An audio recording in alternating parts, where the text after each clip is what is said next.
अपने पास जो है, इसके अलावा एक बात एक बार में पढ़ी, समझ में नहीं आई, आराम से पढ़ो तो समझ में आ जाएगी, नहीं आई तो जब भी कोई बात समझ में नहीं आती है आपको तो उसको पूरी तरह से भूल जाओ, उस समय टेंशन बिल्कुल मत लो। और सबसे अच्छी तरह से जो बात समझ में आती है, सुबह-सुबह उठते ही,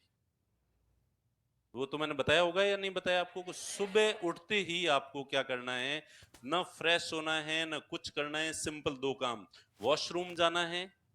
कुल्ला करना है, आंखें भी नहीं छांटनी है, सिर्फ कुल्ला करना है, पानी पीना है और पढ़ने बैठना है। कोई चाय वाय ऐसे नमूने तो नहीं है तुम में, बूढ़े डोकरों की तरह चाय पीनी जरूरी है, सुबह सुबह चाय जरूरी है, ऐसे भी डोकरे हैं। अगर सुबह सुबह उठते ही तुम्हें चाय जरूरी है तो तुमसे गया बीता कोई आदमी नहीं है, तुमसे गुलाम कोई आदमी नहीं है। ये सुबह सुबह की चाय तुम्हारी सबसे बड़ी दुश्मन है। चाय की चाय तुमको, देखो बंदो नहीं हो, गांव में बंदा नहीं होते ना, अमलीडे, उनको होता है कि अफीम और चाय नहीं मिले तो वो कुछ ही नहीं कर सकते। तो इसलिए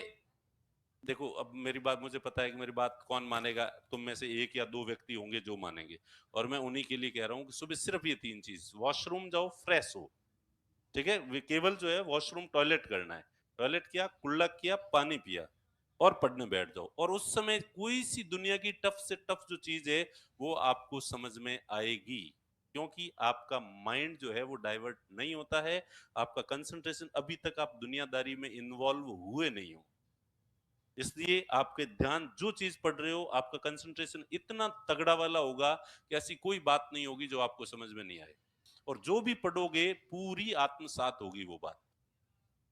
और सुबह उठते ही 1-2 घंटे, जो 2 घंटे की सिटिंग कंटिन्यू होनी चाहिए, कम से कम 4 घंटे पढ़ो तो और ही अच्छी बात है, मैं तो कोशिश करता था कि मैं 4 घंटे तक लगातार जो है सिटिंग दूं, और नहीं तो कम से कम 2 घंटे, कुछ भी नहीं करना। दूसरी चीज, न्यूज़पेपर सुबह पढ़ना ही नहीं है, 12 बजे से पहले न्यूज़पेपर के हाथ ही नहीं लगाना है, और ये मेरा श्राप है कि तुम में से अगर किसी ने 12 बजे से पहले न्यूज़पेपर पढ़ा तो वो बर्बाद हो जाएगा। न्यूज़पेपर पढ़ते ही तुम्हारा माइंड पूरी दुनियादारी में इन्वॉल्व हो जाता है, और वो सारी घटनाक्रम प्लस अच्छा, तुम्हारे तो एक नया दुश्मन और आ गया, उठते ही तो सबसे पहले तो मोबाइल देखते, तुम फेसबुक देखते हो, तो व्हाट्सएप वगैरह नहीं देखना सुबह सुबह उठते ही, केवल टाइम देखना है, रख दो उसको एक तरफ, ठीक है, और 2 घंटे की पढ़ाई कर लो, आपको जो भी चीज समझ में, ऐसी कोई चीज नहीं रहेगी जो आपको समझ में नहीं आती है, और उस समय पढ़ी हुई बात पूरे दिन की 6 घंटे की पढ़ाई और सुबह इस तरह से उठते ही 2 घंटे की पढ़ाई बराबर होती है। ओके, तो ये जो तरीका है, तो इस तरह से जो है अपने जो है पेशेंस जो भी रखेगा, और शांति से धीर गंभीर, जल्दबाजी में जो जो चीजें पढ़ते हैं ना तो वो समझ में आती है, ना याद रह होती है, और ना याद रहती है, और आराम से शांत धीर गंभीर रह के, कोई परवाह नहीं करनी आगे कितना सिलेबस हो रहा है कितना नहीं हो रहा है, इस समय पढ़ाई सही चल रही है या नहीं चल रही है, ये बात समझ में आ रही है या नहीं आ रही, केवल इतना ही होना चाहिए आपके दिमाग। वरना बहुत सारे इंटेलिजेंट लोग, मेरे दोस्त थे, एक दोस्त तो मैंने, वो भी अभी, अच्छा इसने कोई सेमिनार वाला सुना होगा, सेमिनार में ही सुनाया था मैंने ये, और वो एक मेरा फ्रेंड है जो इतना इंटेलिजेंट है, वो 10th में मेरिट में आया हुआ, 12th में मेरिट में आया हुआ, और उसके बाद भी उसके पॉलिटिकल साइंस सब्जेक्ट था, और वो मुझसे हिस्ट्री की बुक लेके गया, गाइड बुक, जो हिस्ट्री की गाइड बुक जो मैं ऑप्शनल के लिए पढ़ता था और प्री डंके की चोट पे पास करता था, वो 2 दिन के लिए मेरे से लेके गया, 2 दिन बाद वापस दे, मैं कहा 2 साल से मैं जिसे नहीं पढ़ सका तूने 2 दिन में पढ़ ली। उसने कहा मैं केजरीवाल का भाई हूँ, केजरीवाल अगर भारत का संविधान एक रात में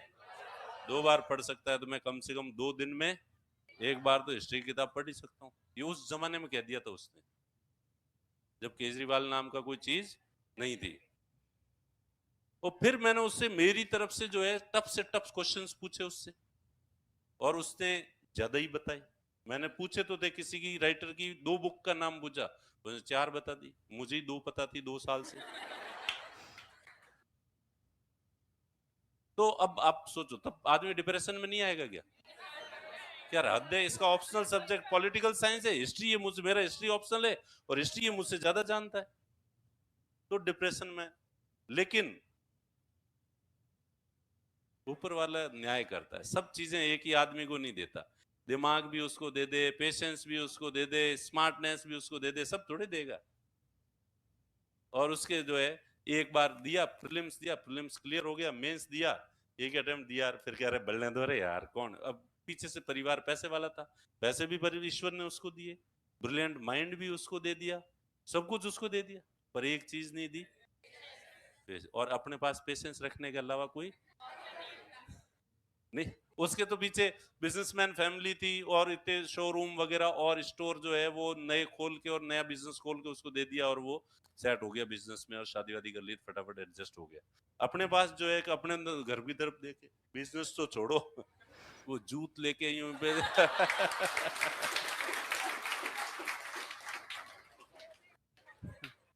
के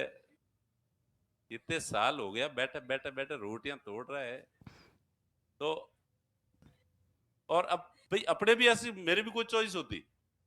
तो मैं भी कोई बिजनेस वगैरह, घर वालों को कहता मुझे भी एक बिजनेस खोल के दे दो तो मैं भी वो चला लूंगा, लेकिन अपने पास ऐसी कोई चॉइस नहीं थी। तो इसलिए चॉइस जब नहीं होती है तो पेशेंस रखने के अलावा दूसरा ऑप्शन नहीं है, इसलिए अपने आप पेशेंस डेवलप हो जाता है। ये पेशेंस को ईश्वर ने दिया नहीं है, ईश्वर ने कहा मैं तुझे परिस्थितियां ऐसी दूंगा कि जिससे पेशेंस अपने आप आ जाएगा तेरे अंदर। तो अब मैं देखता हूं तुम में से बहुत सारे बच्चे ऐसे हैं जिनकी परिस्थितियां ईश्वर ने एग्जैक्टली मेरे जैसी ही दी है,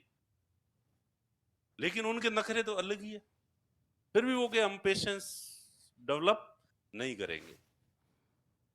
तो भाई जिसकी भी परिस्थितियां ज्यादा अच्छी नहीं है, वो उसको ईश्वर ने इसीलिए परिस्थितियां अच्छी नहीं दी है ताकि तुम्हारे पास दूसरा कोई विकल्प हो नहीं सकता, और दूसरा विकल्प है नहीं तो तुम दूसरा ये वीडियो वीडियो के निकालो मत, ठीक है। तो दूसरा विकल्प अगर है नहीं, नहीं है तो पेशेंस रखने के अलावा दूसरा ऑप्शन तुम्हारे पास नहीं होगा, नहीं होगा तो अपने आप तुम्हारे अंदर पेशेंस डेवलप हो जाएगा।